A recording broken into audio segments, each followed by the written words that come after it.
Now, one of the things that you know about Neo is that when it comes to the European penetration, things have not been going according to plan. I mean, one of the things that is hindering Neo from doing so well is obviously the tariffs that the EU imposed onto Chinese EV makers like Neo. And this has hindered the progress that Neo is supposed to see in Europe. I mean, Neo models, they are already quite pricey in China.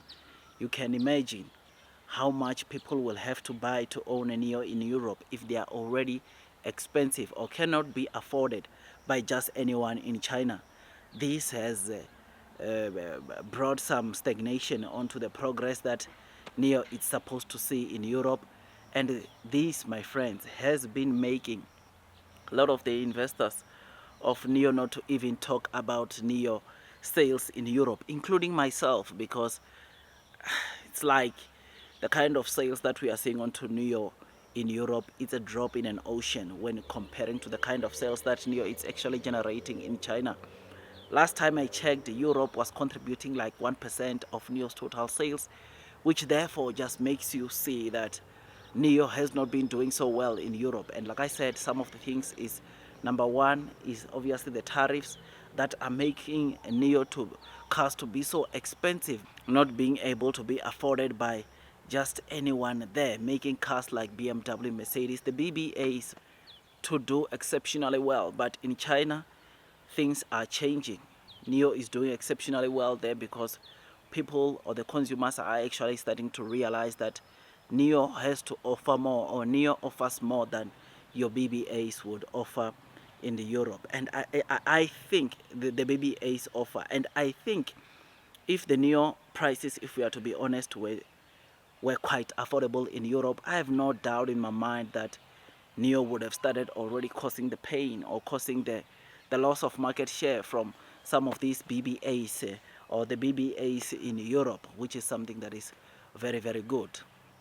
Now, these tariffs that obviously has been imposed or being imposed onto the Chinese EV makers that very soon could fade away has made Neo to think the whole new, completely new strategy for Neo in terms of penetrating the European market. I mean, one of the things that, of course, the CEO of Neo told the media just 2 days ago is that Neo still plan or intends on selling onto more than 20 countries this year outside of China. But now the strategy is they won't be building maybe the Neo stores, the Neo showrooms, but they want to partner with some of the local European companies to help them, of course, save money of building, of course, Neo stores. Because what better does it serve for Neo to go out there and just build these Neo stores, Neo showrooms in Europe when they are not selling that much? So they rather save that cost of building stores and actually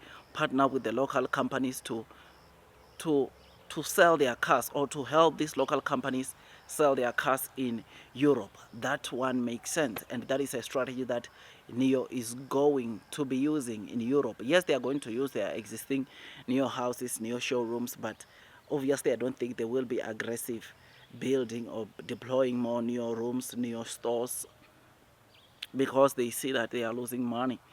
So the approach that Neo is going to take, that Neo is taking, which apparently we are supposed to get some of the latest developments right now at the Shanghai Auto Show, is that Neo is partnering with other um, European companies to help them sell their cars. Firefly, already you know that it's expected to penetrate the European market sometime end of Q3, and by then Neo would have proper channels to easily sell, or to can sell that car to the European consumers. Because I can tell you now, the European market is important. It is important that Neo tries to find ways to be able to sell more outside of China, because if they just sell their cars into China alone, I don't think it will be enough to sustain Neo for the long term, right? They need to have a footprint outside of China, which is why this partnership that the Neo CEO has been talking about, has been saying, could be the only way that makes Neo be able to succeed outside of China. I mean, this approach is what Neo is following now, and I have no doubt in my mind that it will work, because it will be saving Neo's cost of building showrooms, and at the same time it will be, of course, generating them some good revenues. Yes, it might compromise gross margins a bit because they have to share their profits, or the profits that they make on selling their cars in Europe, with the dealers that they are going to partner with, but it's going to save them costs, and that is also important. And I'm quite certain that Nio has done some proper math in terms of how much it will generate them, or this strategy will generate them, and through it all, or with all this, I think Neo will still manage to make some good profits, which is actually great. And we look forward, I cannot wait for that, of course, the strategy to be implemented. So yeah, man, I just thought I'd come and give you this quick update, because in as much as we've been talking about the Shanghai Auto Show, and Neo doing so well or getting a lot of attraction into China, Neo still needs to get attraction outside of China for the long-term growth, right? Because it's important that Neo gets a global footprint. This is very important, and I think, look, man, the strategy that Neo is using, I think it will work. I think it will work. But one of the things that I said that Neo should take from BYD, how they are doing it to try to make sure that they improve their gross margins, is that they are buying their own ships that exports this car to actually the European market, that exports these their cars into overseas market. I think once Neo gets to profitability, that should be another thing that they should implement, because it transporting these cars with their ship or their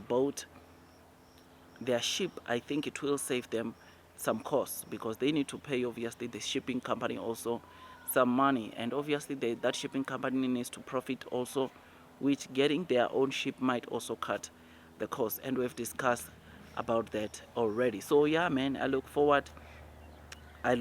Blue sky is coming, long term will win. Those that are persevering will most definitely be rewarded with time.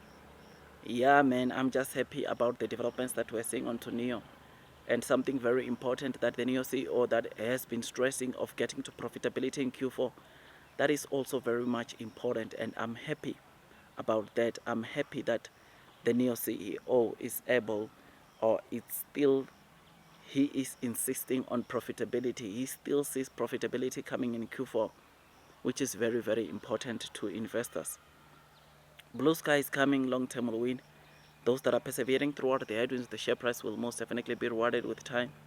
I know share price wise Neo might not be doing the most, but we shall be rewarded with time. Like, share, subscribe. I'll see you on the next one, and God bless you all.